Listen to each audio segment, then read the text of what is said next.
ये विचार किया, पूरा दाम नीति। तब वसुदेव ने कहा, राजन आपको देवकी से तो नहीं, देवकी के संतान से आपको डर है ना, तो जो संतान पैदा होगी मैं आपको दे दूंगा, ये प्रतिज्ञा है। और इस बात पर फिर कंस ने छोड़ दिया। वहां से कंस वापस चला आया, लेकिन अब सारा सुख तो समाप्त। वसुदेव और देवकी के यहाँ पर पहला संतान का जन्म हुआ। उसको वसुदेव जी लेके गए थे कंस के पास, पहले बच्चे को लेके गए थे, दे दिया था, लो कंस ने गोद में लिया था। अब वो बच्चा इसे देखा होगा, उसकी प्यारी सी यहाँ ऐसे मुस्कुराया होगा कंस को, कंस का मन बदल गया। उसने कहा ले जाओ इसको, ये तो पहला बच्चा है, इससे मुझको कोई खतरा नहीं, 8वें को मारूंगा, 8वें को ले जाओ।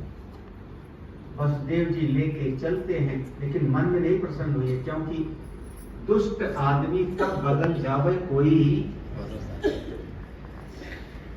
इधर कहते हैं वो देवर्षि नारद जी आ गए कंस के पास।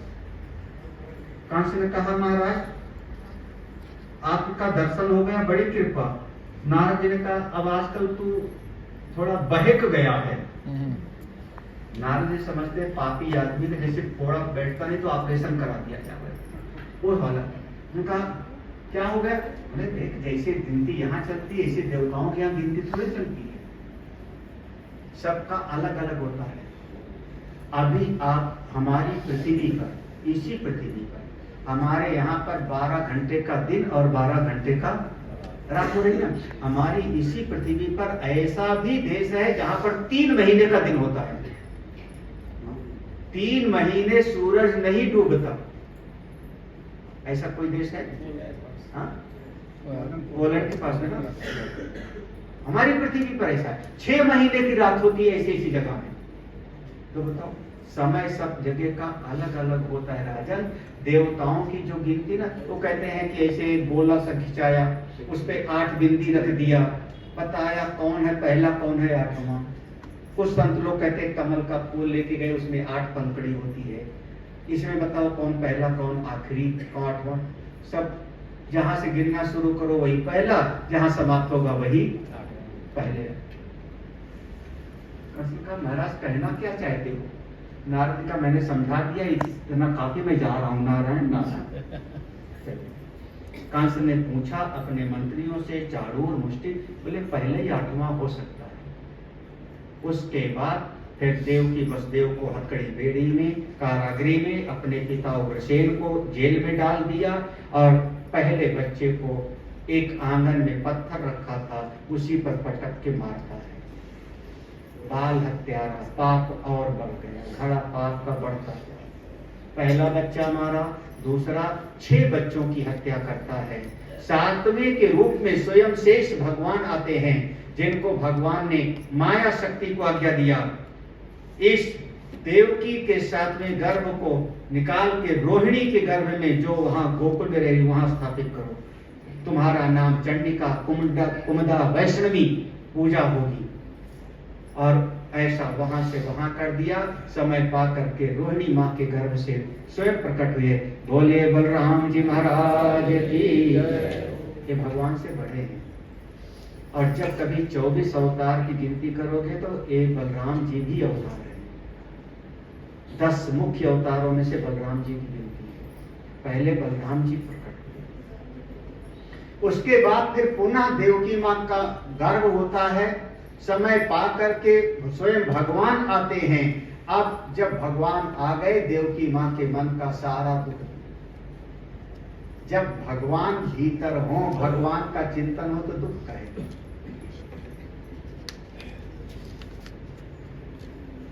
देवता लोग आते हैं, स्तुति करके जाते हैं, नाम है गर्भ स्तुति। सब देवता लोग वहां से जाते हैं। भादों का महीना है, भाद्रपद मास है, भाद्र माने कल्याण, कृष्ण पक्ष है, अष्टमी तिथि है, रात्रि में रोहिणी नक्षत्र है, दिन तिथि सब अनुकूल होता है। स्वयं भगवान चतुर्भुज रूप में प्रकट होते हैं देवकी माँ के साथ। देवकी वसुदेव की देखने आपस में चर्चा हुई। भगवान ने कहा अब तुमको डरने की बात नहीं है, देवकी माँ ने कहा लेकिन मेरा भाई कंस बहुत बलशाली है। तब भगवान ने कहा अगर तुमको डर लगता है तुम इसको यहाँ से गोकुल पहुंचा देना। भगवान ऐसा कह करके छोटे हो गए और वसुदेव जी ने भगवान को एक टोकरी सूप में रखा। जैसे उसको सिर पे रखा उनकी हथकड़ी बेड़ी सब खुल जाती है, सारे पहरेदार सोए हुए, दरवाजा खुल जाता है। वसुदेव जी महाराज लेकर के भगवान को चल पड़ते हैं। जमुना जी बाढ़ पर थी, भगवान ने इसे पांव दिखाया। देखो जब जीव अपने आप को, वसुदेव जी डरे नहीं, ना पीछे मुड़े न डरे, वो चलते जाते, ना पीछे मुड़े न डरते, अपने लक्ष्य से कभी पीछे नहीं मुड़ना।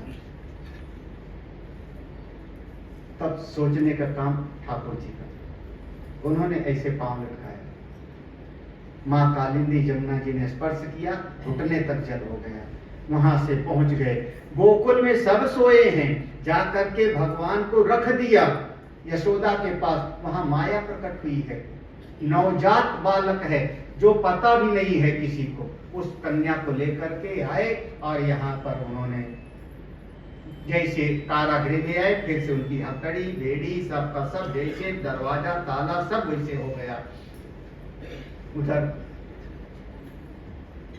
गोकुल में यशोदा मैया जगती हैं, रोहिणी मैया जगी। अरे बालक का जन्म हुआ, लाला का जन्म हुआ। दास दासियां दौड़ती हैं, सब दौड़ करके गए नंद बाबा को। नंद बाबा तुम्हारे यहाँ लाला हुआ, लाला हुआ। नंद बाबा तुरंत गए गुरु जी के पास में, सांडिल ऋषि उनके कुल गुरु हैं, बुला के लाए। सांडिल ऋषि ने जात कर्म संस्कार किया। सब गोपियां सज धज के सब कुछ भेंट सामग्री लेकर के चल पड़ती हैं नंद बाबा को बधाई देने के लिए। नंद के आनंद भयो जय कन्हैया लाल की, नंद के आनंद भयो जय कन्हैया लाल की।